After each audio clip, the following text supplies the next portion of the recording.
तलाकशुदा पति पत्नी 6 साल बाद मिले ट्रेन में तो एक दूसरे को देखकर रोने लगे। योगेश ट्रेन की जनरल बोगी में वर्थ सीट पर सोया हुआ था। गाड़ी रुककर वापसी तो अचानक उसकी नजर अपनी तलाकशुदा पत्नी रागिनी पर पड़ी। पता नहीं कब वह उसके सामने वाली सीट पर आकर बैठ गई थी। 6 साल बाद वह उसे देख रहा था। वह बहुत कमजोर हो गई थी। उसने पुरानी सस्ती सी साड़ी पहन रखी थी। न माथे पर बिंदी और न गले में मंगलसूत्र था। तो क्या उसने अभी तक दूसरा विवाह नहीं किया? क्या अभी तक वह मेरी तरह अकेली ही है? योगेश ऐसा सोच ही रहा था कि तभी रागिनी की नजर उस पर पड़ी। नजरें मिली तो योगेश दूसरी तरफ देखने लगा। फिर पता नहीं योगेश के दिमाग में क्या आया कि वह सीट से नीचे उतर आया और रागिनी के पास बैठे लड़के से कहा कि वह ऊपर वाली सीट पर चला जाए। लड़का मान गया। तब योगेश रागिनी के पास बैठ गया। बैठते ही योगेश बोला, रागिनी कैसी हो? रागिनी ने नजर न मिलाते हुए खिड़की की तरफ देखते हुए बोला कि मैं ठीक हूँ, और आप? योगेश बोला, मैं भी ठीक हूँ और कानपुर जा रहा हूँ। त्योहार होने के कारण रिजर्वेशन सीट नहीं मिली, इस कारण जनरल बोगी में आना पड़ा। तुम कहाँ जा रही हो? वह बोली, मैं भी कानपुर ही जा रही हूँ। आजकल माँ वहीं बड़े भैया के पास ही है, बीमार है, इसलिए मिलने जा रही हूँ। काफी देर दोनों चुप रहे। फिर योगेश बोला, एक बात पूछूं? रागिनी ने आंखों से ही पूछा। क्या? योगेश संकोच करते हुए पूछा, अभी तक शादी क्यों नहीं की? वह कुछ नहीं बोली, मगर जब योगेश ने दोबारा नहीं पूछा तो रागिनी ने पूछा, आपने की है शादी?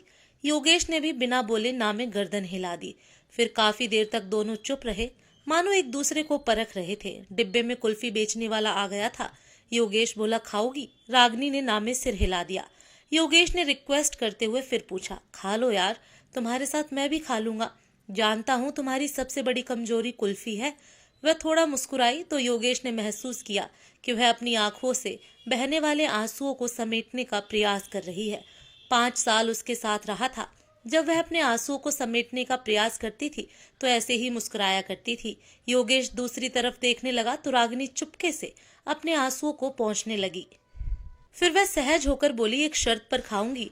योगेश बोला, क्या शर्त है? तो रागिनी बोली, पैसे मैं दूंगी।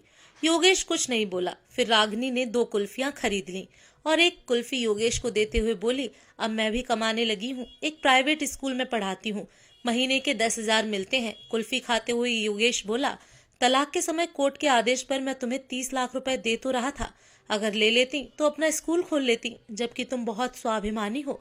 इस जमाने में पैसे के बिना कुछ नहीं होता। वह हंसकर बोली, अगर ले लेती तो अपनी जमीर को क्या जवाब देती? तो ये जमीर रोज कहता कि जिसे छोड़कर आई हो उसी के सहारे पल रही हो।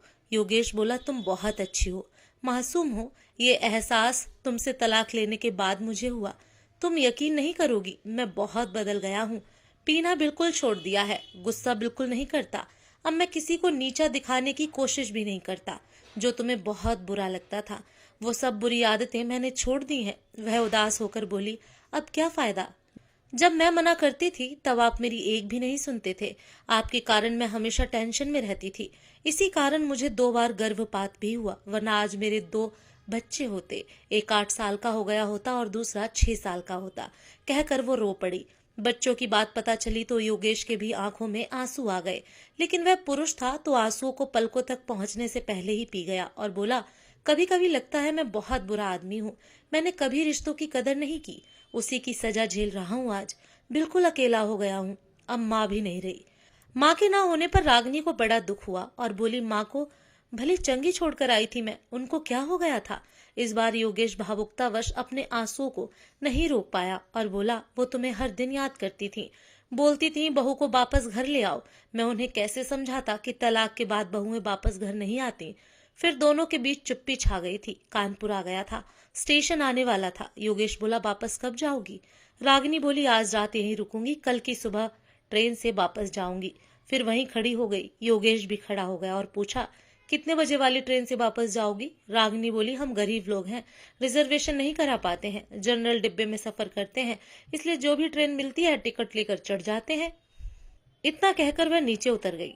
योगेश अपना सूटकेस संभालते हुए उसके पीछे लपका और बोला, अगर मैं रिजर्वेशन की 2 टिकटें ले लूं तो मुझे पता है कि तुम मेरे साथ नहीं चलोगी, लेकिन मैं तुम्हारे साथ सफर करना चाहता हूँ, जनरल में ही चल लूंगा। बताओ कितने बजे यहाँ मिलोगी? रागिनी ऑटो में बैठती हुई बोली, 9 बजे यहाँ मिलूंगी। फिर उसे देखते देखते ऑटो आंखों से ओझल हो गया। योगेश कानपुर 2 दिन के लिए आया था, मगर रागनी का साथ पाने के लिए उसने अपना शेड्यूल बदल दिया। उसने जल्दी से अपने बिजनेस का काम पूरा किया और अगले दिन सुबह 8:30 बजे ही स्टेशन पर आ गया। रागनी 9 की जगह 10 बजे स्टेशन पहुंची और बोली, आप अभी तक यहीं पर हैं? मैं सोच रही थी कि आप चले गए होंगे। रागनी बहुत खुश थी, बोली, माँ आप बिल्कुल ठीक हैं। योगेश बोला, मैं तुम्हारा भी टिकट ले आया हूँ। अब 30 रुपए के टिकट के लिए कुछ कहना मत। रागनी हंसते हुए बोली, अभी ट्रेन आने में आधा घंटा है, चलो तब तक कुल्फी खाते हैं, पैसे मैं दे दूंगी, हिसाब बराबर हो जाएगा। इतना कहकर वह फिर मुस्कुरा दी। वह जब भी मुस्कुराती थी, योगेश की नजर उसके चेहरे पर ठहर जाती थी। फिर दोनों ने कुल्फी खाई और तब तक ट्रेन आ गई और फिर से एक नया सफर शुरू हो गया।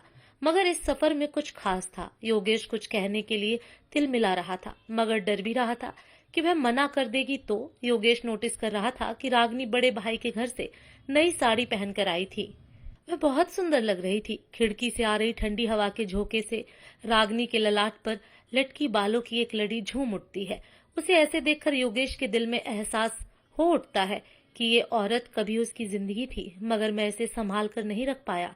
योगेश की मन स्थिति से अनजान रागनी बोली, क्या हुआ, आप गुमसुम से हो गए? दोस्त बनकर ही सही कुछ बात कर लो। योगेश बोला, मुझे दोस्त नहीं चाहिए। रागनी को झटका सा लगा, बोली, फिर क्यों मेरे साथ सफर करने के लिए उतावले थे आप? योगेश बोला, मुझे तू चाहिए, हमेशा के लिए, जन्मों जन्मों के लिए, मेरे साथ हंसने के लिए, मेरे साथ रोने के लिए। वह इतनी जल्दी में ये सारी बातें बोला कि रागनी बस उसके मुंह की ओर देखती रह गई। वह आगे बोला, मैं गलत था, तुम्हारी कद्र नहीं कर पाया, मगर तुम्हारे जाने के बाद मुझे मेरी गलतियों का एहसास हो गया है, मुझे माफ कर दो। कहकर वह रो पड़ा। रागिनी चुप हो गई, बस उसके चेहरे की तरफ देखती जा रही थी। योगेश उसके दोनों हाथ पकड़कर बोला, मुझे माफ कर दे यार, मैं वादा करता हूँ अब कभी भी तुम्हारे आंसुओं की वजह नहीं बनूंगा, तू जो कहेगी वही करूंगा, प्लीज लौटा। रागनी ने माथे पर साड़ी थोड़ी सी पीछे सरकाई और बोली, इधर देखिए जरा। योगेश ने देखा रागनी ने मांग भर रखी थी। वह बोली, मैं जानती थी आप यही सब करोगे। मैंने कल ही सोच लिया था कि अब अकेले चलने के दिन खत्म हो गए हैं। मेरा हम सफर लौट आया है, अब आगे का सफर उसी के साथ तय करना है। थक गई हूँ मैं अकेले चलते चलते। कहते हुए वह अजीब सी मुद्रा में मुस्कुराने लगी। योगेश बोला, मैं जानता हूँ जब तेरा दिल रोने का होता है तब तू ऐसे ही मुस्कुराती है। मत रोक इन आंसुओं को, इन्हें बह जाने दो, दिल हल्का हो जाएगा। इतना सुनते ही रागनी का संयम जवाब दे गया। वह जोर जोर से रोने लगी। पूरे डिब्बे के लोग उन्हें देखने लगे, मगर रागनी ने लोगों की परवाह नहीं की। वह योगेश के कंधे पर सर रखकर रोती रही।